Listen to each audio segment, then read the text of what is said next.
Jeffery Dahmer was a cannibal who took the lives of 17 males between 1978 and 1991. As years went on, he chose his victims and had them follow him to his house.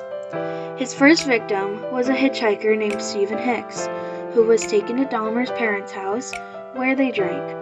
When Hicks tried leaving, Dahmer struck his head and strangled him with a dumbbell.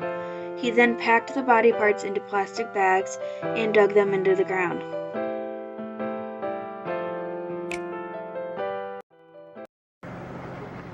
On the night of July 22nd, 1991, Milwaukee police finally discovered the horrendous secrets that Jeffrey Dahmer had been desperately hiding for many years. Acting on a tip from a young gay man who escaped from Dahmer's apartment, police searched number 213 and found a chamber of unimaginable horrors. Human heads and a heart wrapped and bagged in the freezer. Hands and feet at the bottom of his soup kettle. Skulls tucked away in a file cabinet, and this blue barrel stuffed with dismembered torsos soaking in acid. Dahmer would spend the next 24 hours confessing, telling in vivid detail of a murder spree that began in 1978 when he was 18 and ended with 17 young men dead.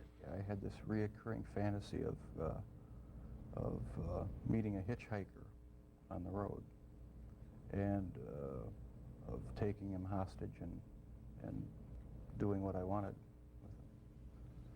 with him. And I never in my wildest nightmares thought that it would become a reality. Why would Dahmer have, as he put it, created his own Holocaust? How did he become so filled with evil? It would be comforting to point to an abusive childhood, an early life filled with hatred or horror, but his was filled with love. Jeff was the most beautiful, darling, sweetest baby, the nicest young boy. There just were no real signs when he was growing up. Imagine your child grows up to be a murderer. Would you still love him? Would the guilt and sense of responsibility be overwhelming? Jeffrey Dahmer's parents have struggled mightily to understand what might have gone wrong with their child. His second victim was Stephen Suomi. Him and Dahmer went to a hotel and drank. Dahmer awoke the next day with no memory of the night before. Dahmer began eating his victims. At first, Dahmer said it was due to curiosity, and then it grew to have them be a part of him. And then in an interview, Dahmer stated that he brought a victim's head into a chocolate factory where he worked.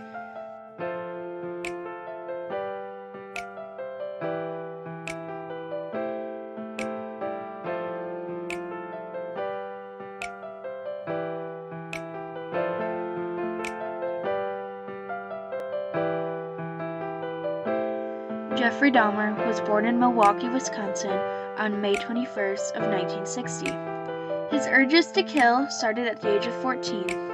He was also separating from his family at the time. His family but then described him as an energetic and happy child at the age of 4. Growing up, he did live with his grandmother and was then kicked out due to her finding out that he killed 2 people.